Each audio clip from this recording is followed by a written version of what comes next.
Personality topic जो कि first year का साइकोलॉजी में है, बिहेवियर साइंस में पढ़ना है। तो हम लोग पढ़ेंगे कि ये पर्सनालिटी क्या होता है। ठीक है, तो पर्सनालिटी के बारे में चलिए हम लोग डिटेल से पढ़ते हैं। पर्सनालिटी, इसके प्रभावित करने वाले कारक, इसका विशेषता और इसका प्रकार। ठीक है, तो पर्सनालिटी आपसे 5 नंबर में 10 नंबर में पूछेगा तो आप यहाँ से कर सकते हैं। ठीक है, चलिए पर्सनालिटी को आसान भाषा में समझिए तो व्यक्तित्व बोलते हैं। पर्सनालिटी को हिंदी में व्यक्तित्व बोलते हैं। पर्सनालिटी को अगर आप सीधा भाषा में समझें तो व्यक्तित्व वह संपूर्ण गुण है, व्यवहार है, भावना है, सोचने का तरीका है, आदतें हैं और अभिव्यक्ति है जो किसी व्यक्ति को दूसरे से अलग बनाती है। कहा जाए पर्सनालिटी किसी भी पर्सन का क्वालिटी को बताता है। पर्सनालिटी जो है परसोना शब्द से बना है। ठीक है ना, पर्सनालिटी ऑब्जेक्टिव पूछता है कि पर्सनालिटी किससे बना है, तो पर्सनालिटी परसोना से बना है। किससे बना है? परसोना से। ठीक है, लेकिन अगर मैं कहूँ तो पर्सनालिटी यानी इसमें पर्सन का एनालिटी यानी विश्लेषण, उसका गुण दर्शाता है। मान गए भले ही किसी व्यक्ति के अच्छा गुण हो सकता है, किसी व्यक्ति में खराब गुण भी हो सकता है, लेकिन अगर किसी के गुण अगर खराब होगा, उसके अंदर के चीज़ें निगेटिव होगा तो व्यक्ति क्या होगा? खराब व्यक्ति कहा जाएगा। लेकिन उसका व्यक्तित्व कैसा जाना जाएगा? खराब, निगेटिव व्यक्तित्व तो जाना जा रहा है। तो कुल मिला के कहा जाए तो पर्सनालिटी जो होता है किसी भी व्यक्ति के उसके गुण, उसके व्यवहार, उसके भावना, उसके सोचने का तरीका, उसका आदत, उसके अभिव्यक्ति, इस सारे चीज़ों के सम्मिलित रूप से हम किसी भी व्यक्ति के व्यक्तित्व को समझते हैं। ठीक है, व्यक्तित्व के अंदर रहना, चलना, उठना, बैठना, खाना पीना, ड्रेसिंग सेंस, ठीक है, सारा चीज़ आ जाता है, यही पर्सनालिटी होता है। तो बेसिकली पर्सनालिटी व्यक्ति के संपूर्ण जीवन चक्र का, उसके संपूर्ण गुण अवगुण का एक सम्मिलित क्या होता है? आपका एक सम्मिलित घटक होता है। ठीक है ना।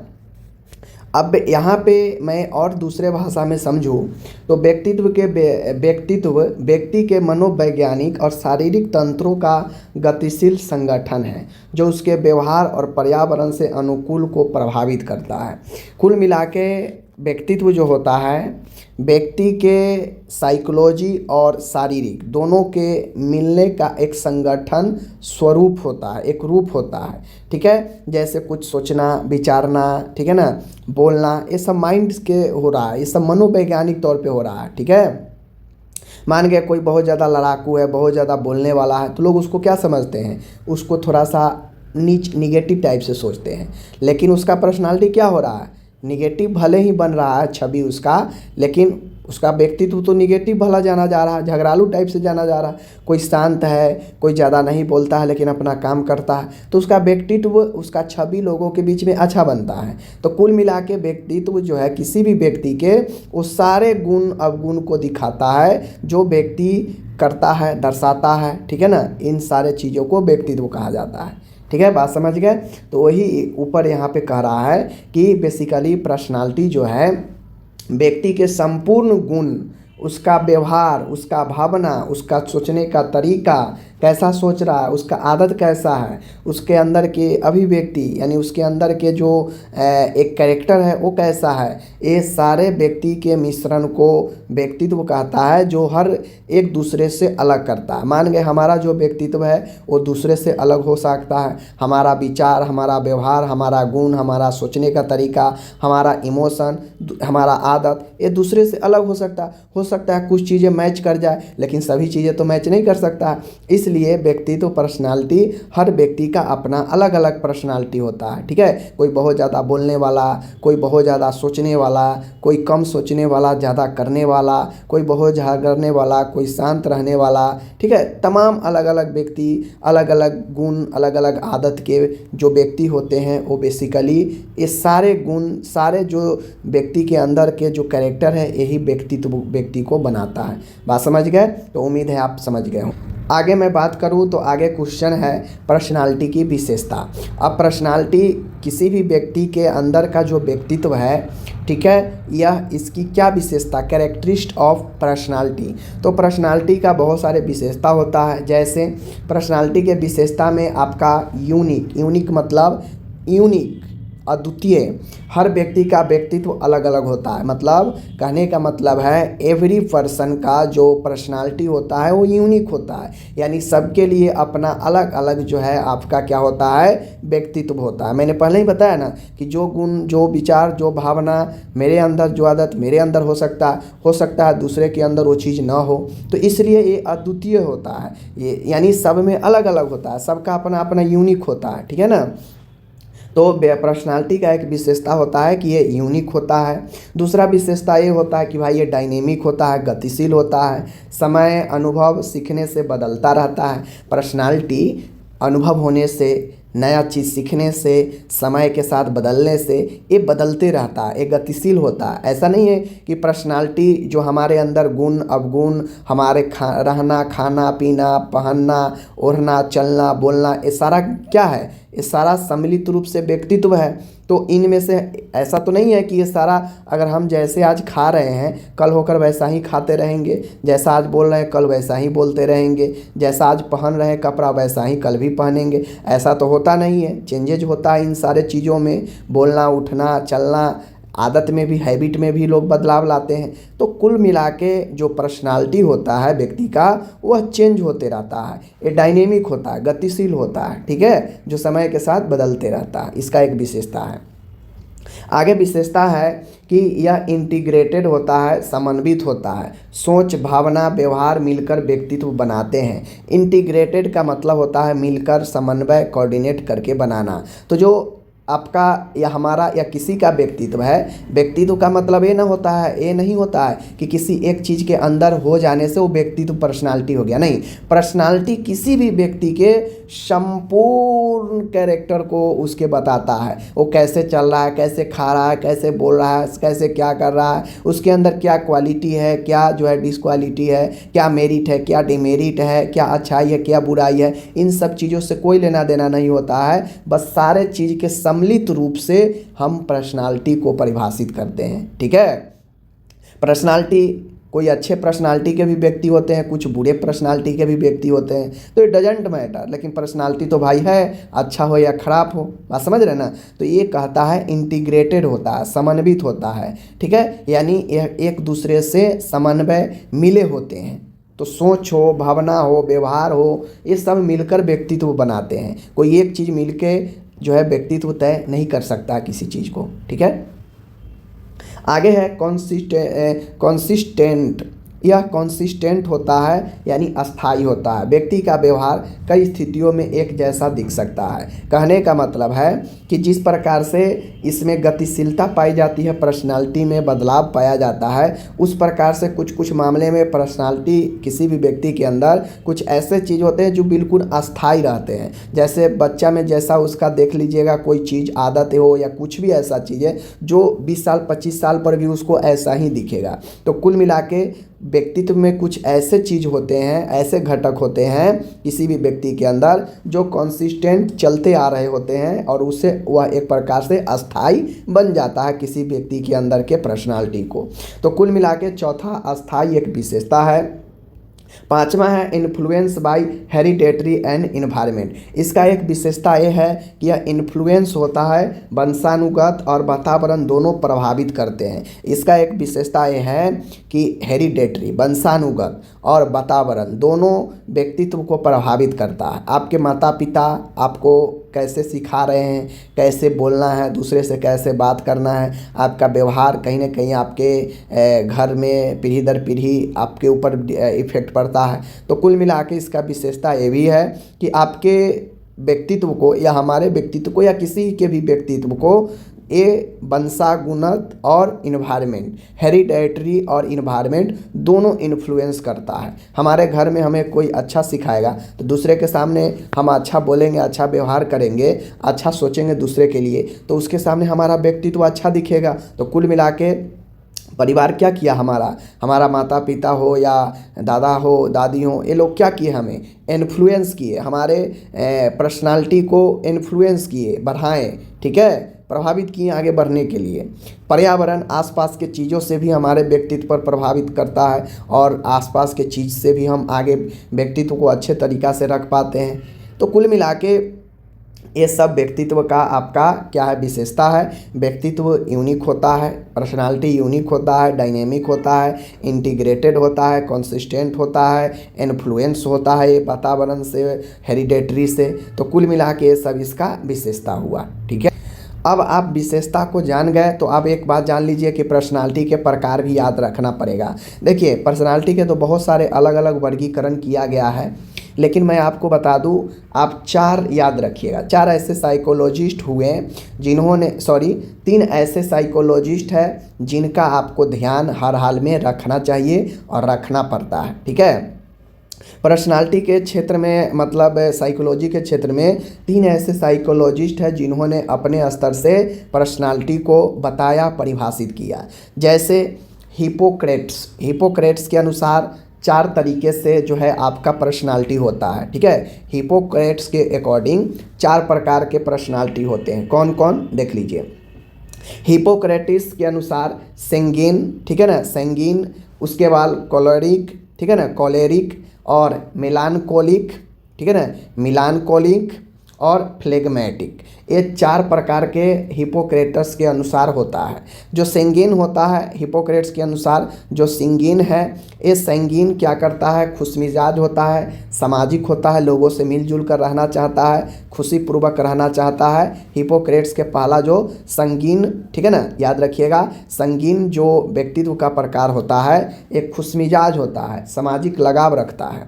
लेकिन जो कॉलेरिक होता है हिपोक्रेट्स के अनुसार, जो कॉलेरिक टाइप के व्यक्तित्व होता है वह तेज होता है, उग्र होता है, ठीक है। उग्र मतलब समझ रहे हैं ना, वही। मेलानकोलिक का मतलब होता है यह गंभीर होता है, दुखी होता है, ज़्यादा सोचने वाला होता है, दुखी टाइप का व्यक्तित्व होता है इसका। फ्लेगमेटिक जो होता है शांत रहता है, स्थिर रहता है। तो कुल मिला के अगर आपसे पूछे कि बताइए कि हिपोक्रेट्स के अनुसार जो कॉलेरिक टाइप के व्यक्तित्व होते हैं उनका व्यवहार कैसा होता है, तो तेज और उग्र होता है, ठीक है। आपसे पूछ देगा मेलानकोलिक के बारे में बताइए, तो मेलानकोलिक जो होता है गंभीर और दुखी वाला होता है। फ्लेगमेटिक जो होता है शांत और स्थिर वाला होता है। संगीन जो होता है खुशमिजाज और सामाजिक होता है। एक क्वेश्चन जो है आप 2 बार 3 बार इसको देखिएगा ना तो आपको याद हो जाएगा, प्रैक्टिस कीजिएगा तो। ओके, आगे बढ़ते हैं। दूसरा जो साइकोलॉजिस्ट थे जंग के अनुसार इन्होंने 3 टाइप से बताया। जंग के अनुसार इन्होंने 3 टाइप से बताया व्यक्तित्व को। पहला इन्होंने बताया कि भाई एक इंट्रोवर्ट होता है व्यक्ति, एक एक्सट्रोवर्ट होता है, और एक व्यक्ति ऐसा होता है जो एम्बिवर्ट होता है। तो जो इंट्रोवर्ट होता है अंतर्मुखी होता है, इसमें जो व्यक्ति होता है, इस प्रकार के व्यक्ति जो इंट्रोवर्ट वाला होता है यह खुद में समेट के रह जाता है, अकेले रहना पसंद करता है, कम बोलना पसंद करता है, यह अपने से मतलब रखता है, इसको समाज से कोई लेना देना नहीं होता है, इसीलिए इसे इंट्रोवर्ट कहते हैं, अंतर्मुखी, ठीक है। एक्सट्रोवर्ट जो है यह बहिर्मुखी होता है और यह सामाजिक बातों से ज़्यादा लेना देना होता है, ठीक है। यह बहुत ज़्यादा बातूनी होता है, बहुत ज़्यादा बोलने वाला, एक दूसरे से बात के चित करने वाला, एक दूसरे से जो है मिलजुल कर रहने वाला एक्सट्रोवर्ट होता है, बहुमुखी, जो मुंह में आया बोल दिया। लेकिन इंट्रोवर्ट वाला कम बोलना पसंद करता है, अकेले रहना पसंद करता है, दूसरे से इसको लेना देना नहीं रहता। नाम ही स्पष्ट है इंट्रोवर्ट। इंट्रोवर्ट मतलब अंतर्मुखी, मतलब अपने ही अंदर सिमट के रहना।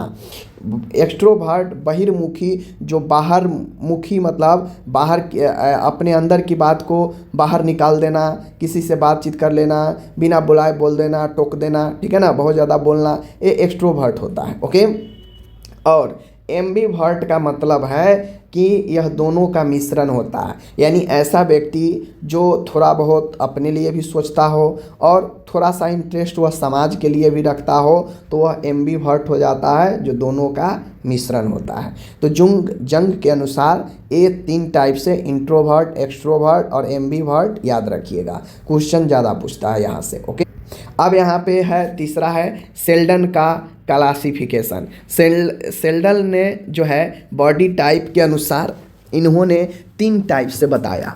शेल्डन ने जो पर्सनालिटी को डिवाइड किया, शेल्डन बॉडी टाइप के हिसाब से, यानी बॉडी के प्रकार के हिसाब से 3 तरीका से इन्होंने बांटा। ठीक है, कुल मिला के कहा जाए तो हिपोक्रेट्स ने मिजाज के अनुसार बांटा कि कौन व्यक्ति कैसा होता है। जंग ने भी कुछ उसी प्रकार से बांटा, सामाजिक तौर पे बांटा कि कौन व्यक्ति अपने के अकॉर्डिंग चलता है, कौन समाज के अकॉर्डिंग चलता है। लेकिन शेल्डन ने बॉडी स्ट्रक्चर, बॉडी टाइप के हिसाब से, शरीर के प्रकार के हिसाब से इन्होंने अलग अलग व्यक्तित्व को बताया। जैसे शेल्डन के वर्गीकरण में इंडोमॉर्फिक है, मेसोमॉर्फिक है और एक्टोमॉर्फिक है। ठीक है, याद रखिएगा। इंडोमॉर्फ मतलब होता है जो व्यक्ति मोटा शरीर का हो, जो दूसरे से मिलनसार हो, वह इंडोमॉर्फिक में आएगा। ठीक है, मीसोमॉर्फ जो होता है जो मसल्स वाला होता है, ठीक है ना, जो सक्रिय होता है, जो एथलीट होता है, वो सब मीसोमॉर्फिक में आता है, एथलीट टाइप के जो व्यक्ति होते हैं। एक्टोमॉर्फिक जो होता है दुबला, शांत और संवेदनशील होता है। तो कुल मिला के शेल्डन ने बॉडी प्रकार के हिसाब से 3 प्रकार से इन्होंने व्यक्तित्व को बांटा और इन्होंने बताया भाई इंडोमॉर्फिक जो होगा वह मोटा शरीर वाला होगा, मिलनसार होगा, नाटे नाटे सा होगा, तो वह इंडोमॉर्फिक होगा। ठीक है, मतलब इस प्रकार का होगा। मेसोमॉर्फिक टाइप से जो होगा मसल्स होगा, जिम वाला होगा, एथलीट टाइप से होगा और वो काफ़ी ज़्यादा मजबूत होगा। ठीक है, एक्टोमॉर्फिक जो होगा वह दुबला होगा, शांत होगा, संवेदनशील होगा, वह किसी भी चीज़ पर काफ़ी ध्यानपूर्वक काम करेगा, लेकिन वो लड़ाई झगड़ा से दूर रहेगा। तो ये एक्टोमॉर्फी होता है। ठीक है, तो कुल मिला के देख लीजिए शरीर के हिसाब से यहाँ पे तय किया शेल्डन ने। तो आपसे एग्जाम में पूछ देगा कि शारीरिक बनावट के हिसाब से कौन ऐसे मनोवैज्ञानिक है जिन्होंने व्यक्तित्व को बांटा। तो शारीरिक बनावट के हिसाब से शेल्डन ने वर्गीकृत किया। बात समझ गए? चलिए अब मैं यहाँ पे आपको बता दूं कि पर्सनालिटी को प्रभावित करने वाले कौन कौन से कारक हैं जो पर्सनालिटी को प्रभावित करता है। ठीक है, अब मान गए हमारे अंदर गुण, विचार, सोच, थिंकिंग, बिहेवियर, बहुत सारे चीज़ें सब व्यक्तित्व को प्रभावित करता है। तो ये व्यक्तित्व को प्रभावित करने वाला भी तो कुछ ना कुछ कारक होगा, बिल्कुल होगा। हर चीज़ को प्रभावित करने वाला कारक है, तो उसी प्रकार से पर्सनालिटी को भी प्रभावित करने वाला, इन्फ्लुएंस करने वाला कारक है। कौन कौन? जैसे हेरिडेटी, वंशानुक्रम, जीन, शारीरिक बनावट, बुद्धि स्तर, स्वभाव, ये सब हमारे शरीर को प्रभावित करता है, व्यक्तित्व को प्रभावित करता है। मान गए किसी का जीन, किसी का शारीरिक बनावट, बुद्धि स्तर, स्वभाव बढ़िया होगा तो उसका पर्सनालिटी बढ़िया होगा। अगर इन सब चीज़ों में उसका गिरावट आएगा तो उसका व्यक्तित्व में भी गिरावट आएगा। तो ये जो आपका जीन होता है, ठीक है ना, जीन होता है, शारीरिक बनावट होता है, बुद्धि का स्तर होता है, स्वभाव होता है, ये कहीं ना कहीं आपके वंशानुक्रम चलते आता है। ठीक है ना, प्रभाव पड़ता है। कद काठी का हो, शरीर के बनावट का हो, बुद्धि का स्तर हो, स्वभाव हो, ये आपके पीढ़ी दर पीढ़ी चलते आता है वंश में, तो वंशानुक्रम भी प्रभावित करता है। ठीक है, आगे है पर्यावरण, घर, स्कूल, समाज, संस्कृति, मित्र समूह, इन्वायरमेंट। आप किस इन्वायरमेंट में रह रहे हैं, आपके आसपास स्कूल में इन्वायरमेंट कैसा है, घर में इन्वायरमेंट कैसा है, आपके समाज में इन्वायरमेंट कैसा है, आपका कल्चर क्या है, आपके ग्रुप में जो फ्रेंड्स है उसका क्या इन्वायरमेंट है। कुल मिला के इन्वायरमेंट भी आपके व्यक्तित्व को या किसी के भी व्यक्तित्व को प्रभावित करता है। अगर आपका ग्रुप सर्किल बढ़िया है, बढ़िया चीज़ सीखेंगे, बढ़िया व्यवहार सीखेंगे, लोगों के सामने बढ़िया तरीके से पेश आएंगे, तो कहीं ना कहीं आपका छवि अच्छा बनता है, पर्सनालिटी आपका अच्छा बनेगा। लेकिन मान गए आपके आसपास गलत संगति है, घर में गलत व्यवहार है, ठीक है ना, स्कूल में गलत तरीके से आपका साथी है, समाज में गलत इम्पैक्ट है, तो कुल मिला के निगेटिव आपका जो पर्सनालिटी है उसका निगेटिव रिजल्ट आएगा। तो ये इन्वायरमेंट भी बहुत बड़ा भूमिका निभाता है पर्सनालिटी को प्रभावित करने में। ठीक है, तीसरा है माय डियर फैमिली, परिवार। हर व्यक्ति के परिवार में उसके पर्सनालिटी को डेवलप करने के लिए बहुत बड़ा योगदान परिवार देता है। पालन पोषण कैसा हुआ है, परिवार का वातावरण कैसा है, माता पिता का व्यवहार कैसा है, ठीक है ना, शिक्षा दीक्षा कैसा है परिवार में, ये सब पारिवारिक बहुत ऐसे रीजन है, कारण है जो परिवार व्यक्ति के अच्छे भी बना सकता है, उसका परिवार जिम्मेदार होता है उसे बुरे बनाने के लिए भी। तो परिवार कारक बनता है व्यक्तित्व को प्रभावित करने में, ठीक है, याद रखिए। आगे है कल्चर, संस्कृति। मैंने अभी बता दिया, रीति रिवाज, परंपरा, सामाजिक मूल्य। अब जैसे बहुत सारे अलग अलग कल्चर के लोग होते हैं, आदिवासी होते हैं, पहाड़ी होते हैं, ठीक है ना, बहुत सारे होते हैं, जगह जगह पर जाइएगा सबका अपना अपना कल्चर होता है। कल्चर लोगों को रिस्पेक्ट करना, आदर करना, अपने परंपराओं में क्या हमें सिखाया जाता है। तो कुल मिला के कल्चर जो है व्यक्ति को उसके पर्सनालिटी को भी दिखाता है, प्रभावित करता है। ओके। एजुकेशन, शिक्षा भी प्रभावित करता है। अब जो मान गए पढ़े लिखे व्यक्ति नहीं है, उसके अंदर पर्सनालिटी डेवलपमेंट नहीं होगा, वह जैसे तैसे कहीं भी बिना ड्रेसिंग किए हुए चला जाएगा। क्या पहनना है, क्या नहीं पहनना है, कैसे खाना है, कैसे बैठना है, कैसे सोना है, अगर इन सब चीज़ों के बारे में ज्ञान अगर नहीं है तो कुल मिला के शिक्षा के अभाव का ही कारण है। तो शिक्षा भी व्यक्ति को ज्ञान, सोच, नैतिक विकास इन सब को प्रभावित करता है और ये डायरेक्टली व्यक्तित्व को दिखाता है, ठीक है ना। छठा है माय डियर लाइफ एक्सपीरियंस, अनुभव। जीवन के बहुत सारे अनुभव होते हैं, उन अनुभव भी जो है आपके पर्सनालिटी को प्रभावित करता है। कठिनाइयाँ, सफलता, असफलता, तो लाइफ में बहुत सारे ऐसे आपके अनुभव आएंगे या आते हैं जो किसी भी व्यक्ति के व्यक्तित्व को प्रभावित करता है। ओके। आगे मैं बढ़ता हूँ और आज का लास्ट है, 7वां पॉइंट है कि सोशियो इकोनॉमिक स्टेटस, समाज में आपकी क्या आर्थिक स्थिति है, यह भी व्यक्ति के व्यक्तित्व को प्रभावित करता है। जैसे पढ़े लिखे लोग हैं जिनके पास पैसा है, धन है, दौलत है, उसके फैमिली में देखिएगा उसका बच्चा घर से बाहर निकलता है, नहीं निकलता है। उसका बच्चा उस लेवल में निकलता है जहाँ पे उस लेवल का व्यक्ति होता है, वैसा परिवार है, मोहल्ला है। सबसे पहले वो तो गांव में रहना ही नहीं देता है कि मेरा बच्चा लोग गांव के बच्चे के साथ खराब हो जाएगा, ये वो दिस डैट। तो कुल मिला के समाज में आपकी आर्थिक स्थिति अगर बढ़िया है तो आपका पहचान, आपका बैठना, रुतबा ऑटोमेटिक बनने लगता है। तो कुल मिला के आपके आर्थिक सामाजिक स्तर कैसा है ये भी आपके व्यक्तित्व को प्रभावित करता है। परिवार की आय, संसाधन, सामाजिक स्थिति, ये सब कहीं ना कहीं आय और समाज का ही एक संयोज होता है जो व्यक्ति के पर्सनालिटी को प्रभावित करता है। तो आप लोग उम्मीद है समझ गए होंगे, ठीक। अब लास्ट में इस टॉपिक पर्सनालिटी का एक महत्वपूर्ण चीज़ें है कि भाई नर्सिंग में हम पर्सनालिटी क्यों पढ़ते हैं, क्या रीज़न है कि हम भाई पर्सनालिटी पढ़ते हैं, किसी भी व्यक्ति के अंदर के सारे गुण अवगुण के बारे में समझते हैं पर्सनालिटी को। तो देखिए पर्सनालिटी समझना नर्सिंग में इसलिए महत्वपूर्ण होता है क्योंकि यह रोगी के व्यवहारों को समझने में मदद करता है। कौन व्यक्ति किस प्रकार का है ये हम उसके व्यक्तित्व से पकड़ सकते हैं, तो उसके व्यवहार को समझने में मदद करता है। थेरेपेटिक कम्युनिकेशन में सुधार करता है। ये क्या करता है, उपचारात्मक जो कम्युनिकेशन है उसमें सुधार करता है। स्ट्रेस मैनेजमेंट में सहायक होता है ये, ठीक है ना। टीम वर्क व नेतृत्व क्षमता में वृद्धि करता है। रोगी केंद्रित देखभाल में उपयोगी होता है। तो पर्सनालिटी एक प्रकार से इन सब चीज़ों में आपको मदद करता है। तो इम्पोर्टेंट चीज़ें क्या था, मैंने आपको सारा चीज़ पढ़ा दिया। व्यक्तित्व क्या है, प्रकार क्या है, विशेषता क्या है, प्रभावित करने वाले कारक क्या है, व्यक्तित्व क्यों हम जानते हैं नर्सिंग में, क्या इसका काम है, ये भी मैंने आपको बता दिया। तो जब तक वीडियो को मैं कंटिन्यू आपके लिए क्लास ला रहा हूँ, वीडियो को अगर डेली आप 2 बार नहीं देखते हैं तो समझ लीजिए कहाँ से आपकी तैयारी होगी, नहीं होगी। हम कितना भी सरल भाषा आसान में आपको बता दूँ, पढ़ा दूँ, जब तक आप वीडियो को 2 बार नहीं देखेंगे, नोट्स नहीं बनाएंगे तो ये सारा के सारा अधूरा है, ठीक है। और फिर बाद में वही होता है कि मैं ये नहीं पढ़ा, मैं वो नहीं पढ़ा, क्या होगा, एग्ज़ाम में फेल कर जाएंगे, दिस डैट तमाम तरीके के बात आते हैं। तो उसके लिए पढ़िए पहले से ही, ठीक है। धन्यवाद।